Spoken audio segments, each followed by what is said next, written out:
Afternoon, everyone, and welcome to Thursday afternoon Choochin with the Murphy Girl.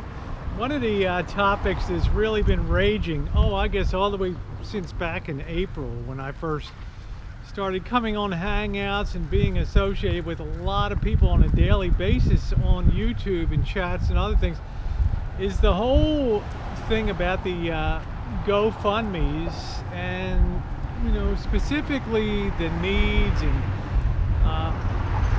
and I think it's interesting that I observed today is people that donate will oftentimes take a lot of heat for the choices that they make, and they may not be choices that I agree with, and a lot of people have had issues with some of the things that I've donated to, and I think that's what makes the world go round, and it really comes down to a matter of personal choice and being my money and not yours. But there are valid points out there, and a friend of mine did a couple blog spots today, podcasts about dissecting GoFundMes, and some of his premise was, and I agreed with a lot of what he said, that there is a lot of crushing need out there, and you really have to think before you donate. I mean, do you want to really support beer and cigarettes and a lazy lifestyle? And I think most of us, the answer would be no.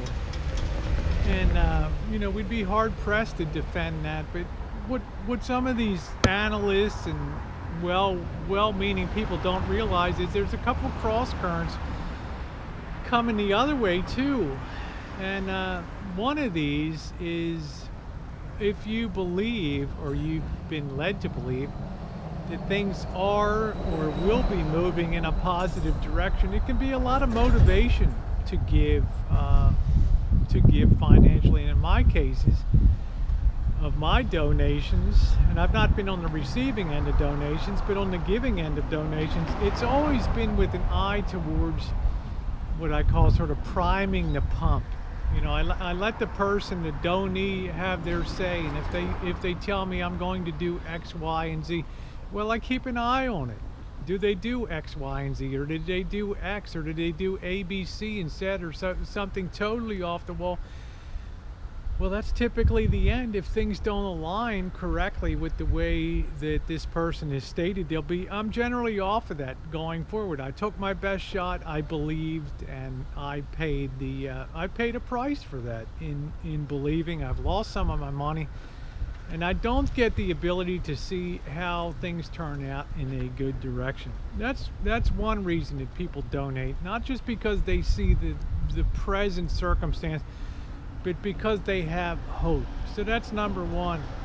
Another reason that people donate, and this gentleman that did the podcast said a lot of people donate just because they want the pat on the back and all that. Well, that's one reason why I've started doing my donating privately, is because I don't want, I didn't want anybody to ever misconstrue that my donations were some type of an attempt for attention getting, because they're not. I mean, as much as GoFundMe dislikers put their spin on things, the donors can put their spin on it too. That, you may think it all has to do with the pat on the back, but maybe I give because it gives me joy in my heart to be a giver. And I can defend that as much as you think that somebody that does that to just get a pat on the back.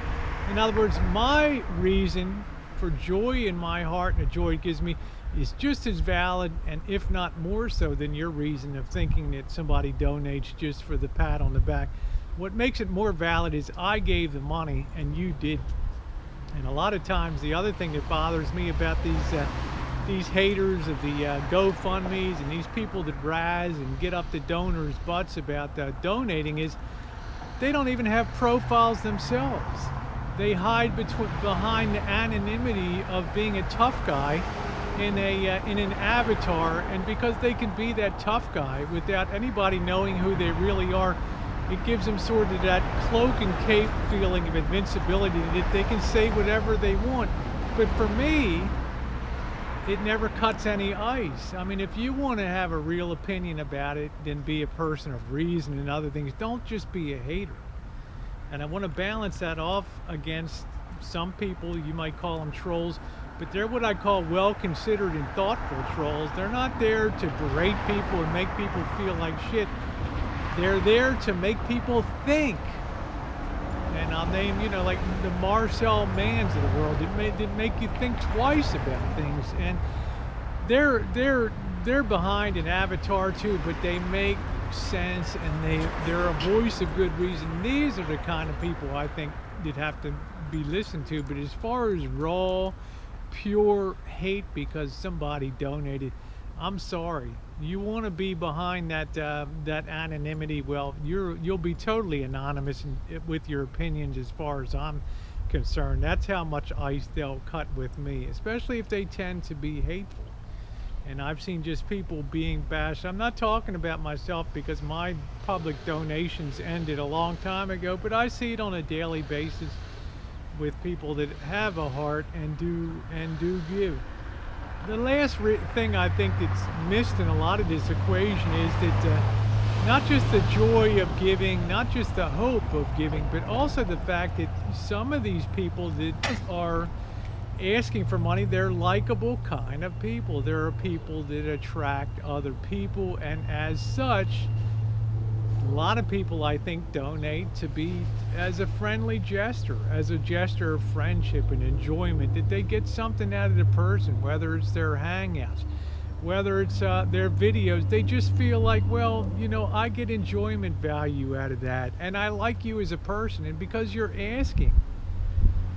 And as a friend would ask, yeah, I'm going to give you a few dollars. Maybe someday you'll be able to return the favor to me. So there's three other reasons that I think tend to be too heavily discounted when it comes to criticizing people that do the funding for GoFundMe's. And I can understand a lot of the other side too. But at the end of the day, it's the person that's donating's choice about what they want to do with their money, and they have every right to have that go where they want it. And they have to do it in an appropriate and thoughtful way. Yeah, I think giving money just for the sake of giving money is not really in the spirit of what most people are asking for their GoFundMe's. Most GoFundMe's are asking for very specific things, and I'm really thankful that most of the GoFundMe's I've chosen to be involved with, at the end of the day, there's been something